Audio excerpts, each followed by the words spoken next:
Magandang araw mga ka-filers. Welcome back sa aking YouTube channel. Ako'y nagbabalik para sa isa na namang edisyon ng aking travel spot places, na kung saan ay nandito po muli ako sa bayan ng Laurel at may pupuntahan tayong resort. Ito ay ang Ambon-Ambon Falls at ang Malagaslas Falls, na kung saan ay tayo magpapapawi o magpapawala ng init sa ating katawan, dahil ngayong summer ay beat the heat at tayo magtatampisaw sa napakagandang falls na ito, na ang tubig nito ay nanggagaling sa may bukal. Kaya tara, let's go! Bale, sumunod lamang po ako kasi may summer outing po kami ditong magkakabarkada at magkakabarangay dito sa may Laurel. At heto, ang pinili namin ay ang Ambon-Ambon Falls at ang Malagaslas Falls. Napakaganda na mga tanawin dito at heto yung hidden gem dito sa bayan ng Laurel.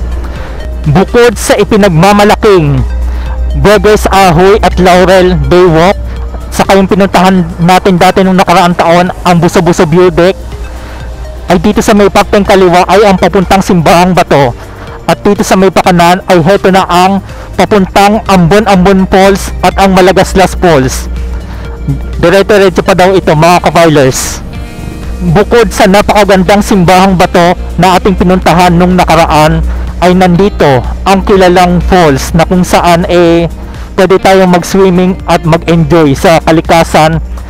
Di ko alam kung saan banda dito, hahanapin pa po natin. Dire-diretso pa daw ito. Habang binabagtas ko to ay may-enjoy mo na ang mga tanawin din Yan marami ding mga sasakyan na nakaparking. Yung sa may Ambon-Ambon? Okay. Environmental fee na 10 pesos. Sige po. Pagkatapos dito ay dire-diretso pa daw tayo. Hahanapin ko lamang sila, yung aking mga papurok na nagsiswimming din Malayo pa pala ng konti. Maghahanap lamang tayo ng parking dito. Nakapag-parking na tayo ng ating motor, na ang parking fee ay 20 pesos lamang. Saka marami ng taong nagdadatingan na kasabayan ko. May hanging bridge na tatawirin pagpasok at pwedeng itawid ang motor, kaso mataas pa ang dadaanan. Dito pa lang sa may bungad o sa may bukana ay may ilog na sa cottage. Ang lakas ng agos ng tubig at marami na rin mga naliligo dito. At habang naglalakad at natawid ako ay umaalog ang hanging bridge. Medyo nakakahilo na nakakalula din. Pagkatapos ng hanging bridge ay aahon pakaliwa at tuloy-tuloy ang paglalakad na tinatayang nasa 15 to 20 minutes lamang upang makarating sa Malagaslas. Dahil sa tindi ng init ng panahon, sadyang madaming nagpupunta para maibsan ang banas o init sa katawan o magpapresko man lang. Mala adventure trail experience o literal na trekking ang gagawin mo dito. Another o isa pang pababa ulit sa ilog, at shout out po sa mga tropang walwal na nakausap ko. At ayan nga, ay tatawid pa ulit ng ilog. Bale, pangalawang ilog na. Sulit ang tanawin dito. At sa paglalakad ko ay mukhang naligaw na yata ako. Saka may mga motor na nakayang dalhin pala rito. Hindi ako makapaniwala sa aking paglalakad. Ayan may swimming pool na pala sila dito. Hindi pa tayo nakakarating sa Malagaslas at Ambon-Ambon Falls may swimming na sila dito. Hello po sa inyo.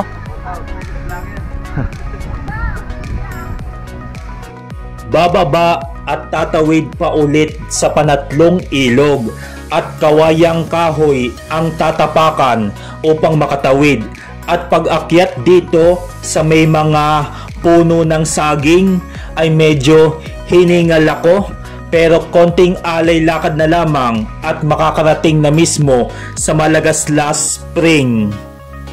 Bago makarating sa Malagaslas ay may cottages na dito na nasa 300 to 500 pesos ang renta at may pa-video okay rin sila dito. Touchdown! Nandito na tayo sa Malagaslas Spring Falls. Dito lamang yan sa Barangay Paliparan ng Laurel, Batangas. Pagpunta ko pa lang dito na kahit maraming tao ay napakaganda, napakaaliwalas at saka malilim o may masisilungan ka na sa paligid dahil maraming matatayog ng mga puno, lalo na itong puno ng kawayan. At may mga nagte-table din sa may ilog at kapag tatawid ng ilog ay bababa talaga kayo. Saka kung kayo ay nakapantalon ay itataas nyo muna hanggang tuhod kasi talagang mababasa. Pagtapak ko pa lang sa may ilog ay napakalamig na ng tubig na tila excited na ako magbabad o mag-swimming na. At ayan sila, ang aking mga katropang aratan sa aming Purok 1 ng Barangay Luyos at nagpapa-shoutout pa sa mga kapurok namin na hindi sumama o nakasama. Kainaman naman. Pagkarating ko rito ay syempre kumain muna ako at ayan ang dala namin pagkain at syempre mawawala ba naman ang barikan o inuman na may kasamang pulutan, kaway-kaway naman dyan. Kada taon na namin ito ginagawa sa aming lugar na kung saan ay ganyan kasaya ang aming samahan. Alak pa more! Cheers! Nakapag-swimming na pala sila at ako'y susunod na lang. Nako, excited na akong maligo dito. Malinis, natural ang tubig na walang halong kemikal at galing mismo sa may bukal. Ang sarap magbabad sa cold spring resort na ito at perfect kapag ganitong mainit ang panahon. Saka dito, hindi kayo mangingitim o masasunburn sa sikat ng araw dahil maraming mga puno sa paligid bilang proteksyon kahit tanghaling tapat pa kayo pumunta rito. Hindi kagaya sa dagat ay sadyang expose ka sa init ng araw. O ayan, sasabak na ang inyong lingkod sa paglublob o pag-swimming with matching apple green sando and sky blue shirts na aking suot. Ayan, dumali na. Langoy aso lang no? Pero wow, ang lamig ng tubig, grabe. Ang sarap maligo, panalo ang summer adventure. Nako, nagkabanggaan pa kami sa ilalim ng kasama ko. Hindi lang halata pero totoong nangyari. Akala ko'y sa daan lang nagkakabanggaan pati pala rito. Pero syempre sa dami ng naliligo hindi talaga inaasahan ng ganon. At ayan, umahon na si Derek Ramsey. Ang inyong lingkod. Refreshing!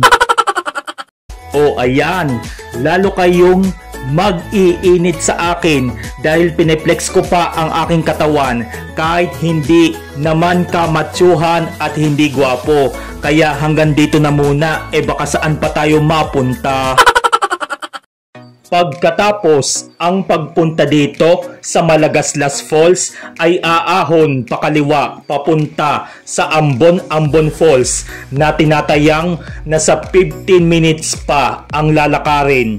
Medyo malayo pa raw at ang sabi nila sa akin kung gaano kalayo ang distansya na nilakad mo mula Hanging Bridge hanggang sa Malagaslas ganun din ang tatahakin mula Malagaslas hanggang makarating sa Ambon Falls.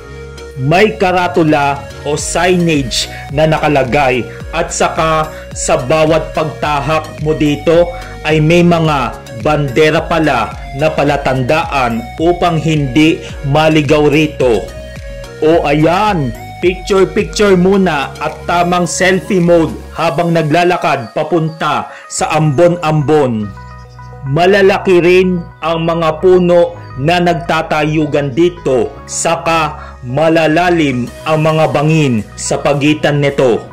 muli kaming tatawid sa may ilog na yan. At syempre, habang naglalakad ka rito, ay malamig pa rin ang tubig. Habang tinatahak namin ito, ay may mga malalaking bato na kailangan lagpasan upang makapagpatuloy sa aming paroroonan.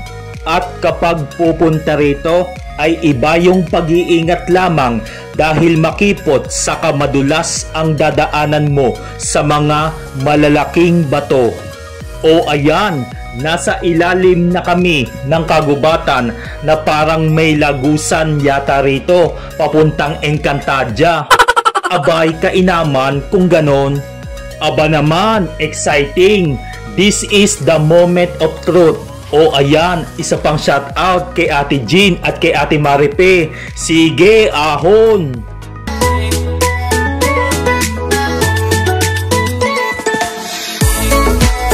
Nandito na rin tayo sa Ambon Falls. Sakop pa rin yan dito sa Barangay Paliparan. Grabe, ang ganda oh! Medyo ang lakas ng agos ng tubig galing sa itaas ng talon. Nakakamangha ang mga tanawin na napapaligiran ng mga matataas na bundok at marami pa rin mga naliligo rito.